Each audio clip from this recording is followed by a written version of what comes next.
Muli ay isang mapagpalang umaga sa bawat isa sa atin na nandito at nakikinig ngayon sa early morning devotion ng St. Paul United Methodist Church dito sa Tondo, Manila. So, bago tayo manalangin, samahan niyo muna ako sa isang panalangin. O aming Amang nasa langit, nagpapasalamat po kami sa inyo, aming Ama, sa patuloy na biyaya ng buhay na pinagkaloob niyo sa bawat isa sa amin. Bigyan niyo nga po, Lord, ang aming mga panalangin at samahan niyo po kami sa umagang ito sa pagnilay-nilay at pag-aaralan namin ang inyong mga salita, o aming Ama, Lord God.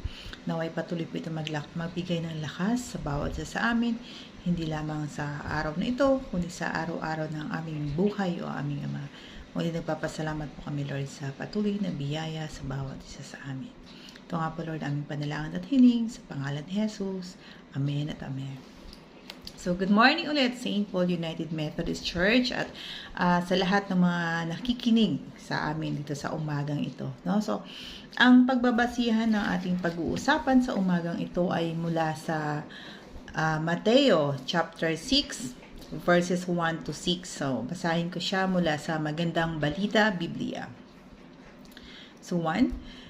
Pag-ingatan ninyong hindi pakitang tao ang pagtupad ninyo sa inyong mga tungkulin sa Diyos. Kapag ganyan ang ginawa niyo, wala kayong matatamong gantimpala buhat sa iyong Ama na nasa langit. 2. Kaya nga kapag nagbibigay ka ng limos, huwag mo nang ipag-ingay pa gaya ng ginagawa ng mga mapagkunwari sa mga sinagoga at sa mga lansangan upang sila'y purihin ng mga tao. Tandaan nyo, tinanggap na nila ang kanilang gantimpala.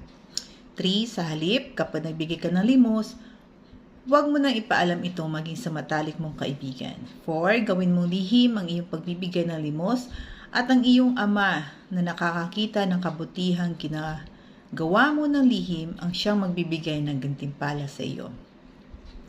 At 5. Kapag nananalangin kayo, huwag kayong tumulad sa mga mapagkunwari.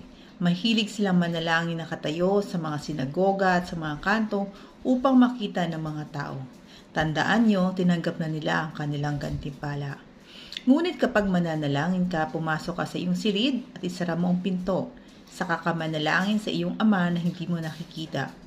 At ang iyong Ama na nakakakita ng ginagawa mo ng lihim, ang siyang magbibigay sa iyo ng gantimpala. So, ano nga ba ang tinuturo ng Mateo 6 sa atin dito, diba? Ito yung mga dalawa sa mga, kumbaga, matuwid na gawa. So, ito yung paglilimos at ang panalangin. So, ang summary, kumbaga, nito, ang pinaka-core, kumbaga, na message na nito ay dapat gawin natin ng pribado upang ang magbigay ng parangal sa atin ay ating Diyos. Hindi yung ating mga nakakakita sa atin, kumbaga, o yung hayagan, sa hayagang makuha natin agad ang papuri o approval ng tao. Kasi, di ba, nagbabala sa atin si Jesus na sa paggawa ng mabuting, di na nagbabala, parang nag-remind sa atin ang paggawa ng mabubuting gawa para sa pagpapakita ay hindi nagbubunga ng gantimpala mula sa ating Ama, di ba? Sa halip, ang binibiyayaan ay ang tapat at lihim na debosyon, di ba? Ito yung gantimpala na galing sa Diyos. So, ano nga bang ating pinaka key teachings, kumbaga? So, una, dapat iwasan ng mga mananampalataya ang paggawa ng mga matuwid na gawa para lamang sa pagkilala ng publiko, di ba? Dahil ito ay nagwawalang bahala sa mga makalangit na gantimpala. So, wag yung gagawa tayo ng kabutihan para ika nga isa pakitang tao lamang, di ba? Wrong motives, maling motibo. So, sabi nga, di ba, Jesus cautions against righteous acts just to show off, para magyabang, di ba? Para ipakita sa iba na, oy, ako yung nagbigay ng tulong sa ganito, sa ganyan, at sa kung kanino man, kumbaga. Dapat ang focus natin is yung ating intention.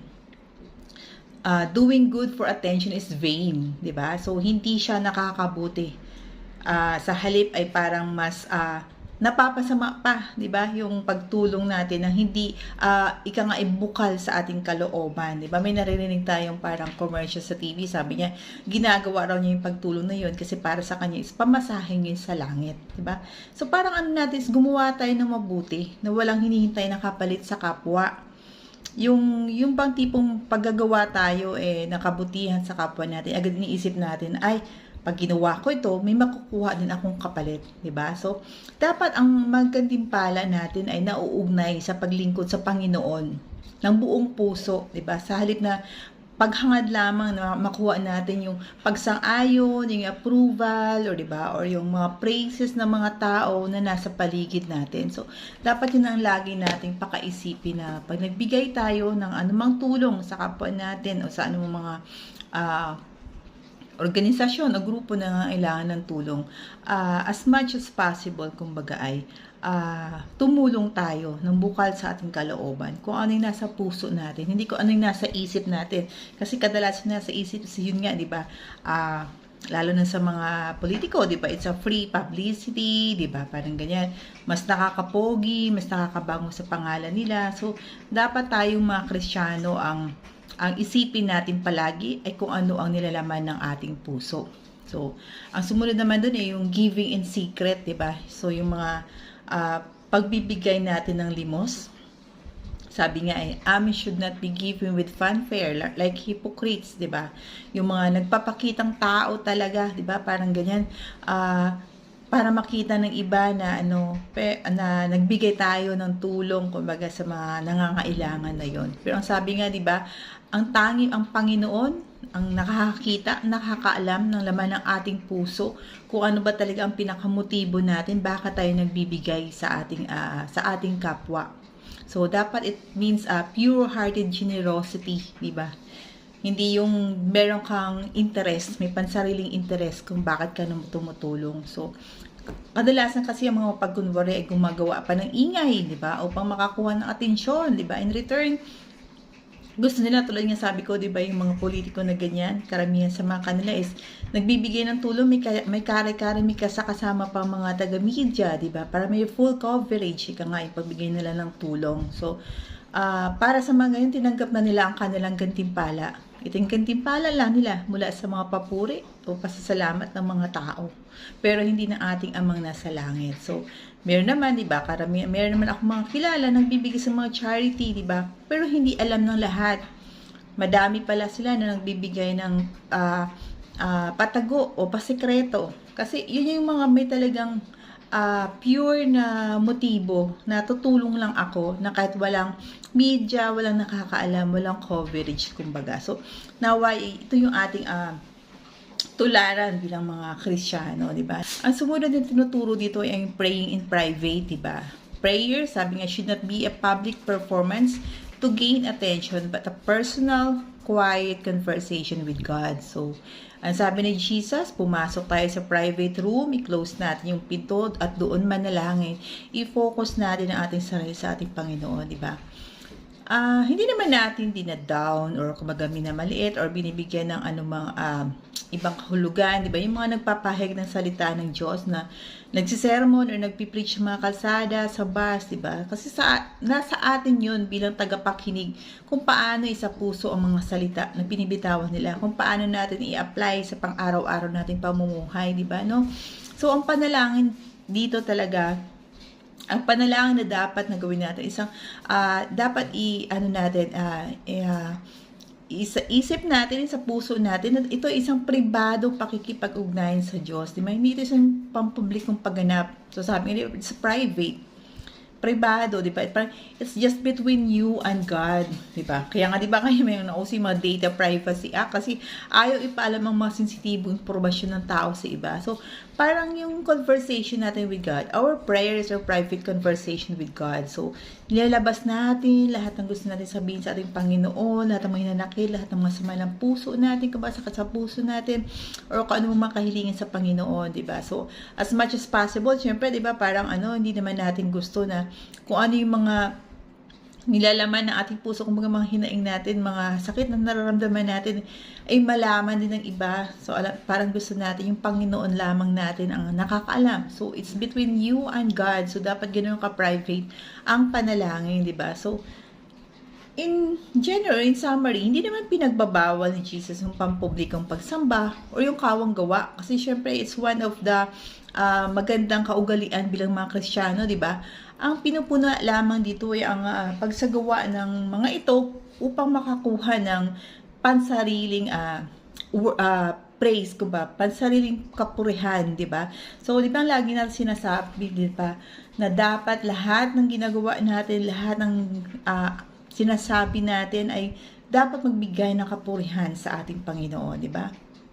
So, ito ay parang reminder lang dun sa mga mahilig sa mga pagkunwari, diba? Mapagpanggap na mga relihiyoso, di ba, na naghahangad lamang pala na sila'y palakpakan ng tao sa halip na ang makuha nila in return sana yung pagsang-ayon, yung approval ng ating Panginoon, di ba? So, ang dapat na pinaka-aim natin dito, kumbaga, ang makuha natin pag ginawa natin ang mga ito ay ang divine recognition. So, God does not overlook faithful labor and sees what is done in secret. So, ano dapat ang i-aim natin? Yung type of rewards na makuha natin sa ating Panginoon sa paggawa ng mga ito. Ito ang makakuha tayo ng internal peace, ng joy, di ba? At yung pagkakataon na naway magkaroon tayo ng pagkakataon na makatulong pa sa ating kapwa. So, yun lang mga kapatid ang ating arawin sa araw na ito. So, nawa ay sa araw-araw na pamumuhay natin, sa araw-araw na pagtulong natin sa ating kapwa at sa paglapit natin sa ating Panginoon ay gawin natin ito ng bukal sa ating puso. At kung anong ninanais ng ating puso ay i-open lang natin sa ating Panginoon. So, muli isang magandang umaga sa bawat isa sa atin at samahan niyo ako sa panghuling panalangin. Lord God, nagpapasalamat po kami sa inyo sa patuloy na biyaya o aming Ama ng buhay na pinagkaloob niyo sa bawat isa sa amin. Salamat sa muli sa mga salita na aming pinagsaluhan sa umagang ito, Lord. Naway patuloy po itong maging gabay sa aming araw-araw, maging alituntunin kung paano kami tumulong sa inyo, aming Ama, Lord God. Nawa ang lahat ng ito ay gawin namin ng taos at bukal sa aming mga puso, Lord God. At ang ito ay magbigay ng kapurihan sa inyo, aming Ama, at hindi para sa aming mga pansariling recognition lamang, o aming Ama, Lord God. Lubos po kami nagpapasalamat sa inyo, Lord, sa patuloy na biyaya na pinagkakal niyo sa amin. Kaya patuloy po namin binabalag sa inyo, Lord, lahat ng kapurihan, lahat ng pasasalamat, o aming Ama. Nagpapasalamat kami sa inyo sa patuloy na kalakasan ng katawan ng bawat isa. At patuloy namin panalangin ang lahat ng mga may sakit, Lord God. Tinataas namin siya sa inyo. Hipuin niyo po sila, Lord God, na iyong mapagpalang kamay at bigyan niyo po ng kagalingan, o aming Ama. Patuloy namin pinapanalangin sa inyo ang aming bansa, o aming Ama, ang aming mga pinapasukang mga kumpanya, Lord God. At muli, aming Ama, na patuloy po kami nagpupuri sa inyo at nagpapasalamat sa patuloy na binibigyan niyo sa aming pagmamahal, Lord God. Ito nga po, Lord, aming panalangin at hiling sa pangalan ni Jesus. Amen.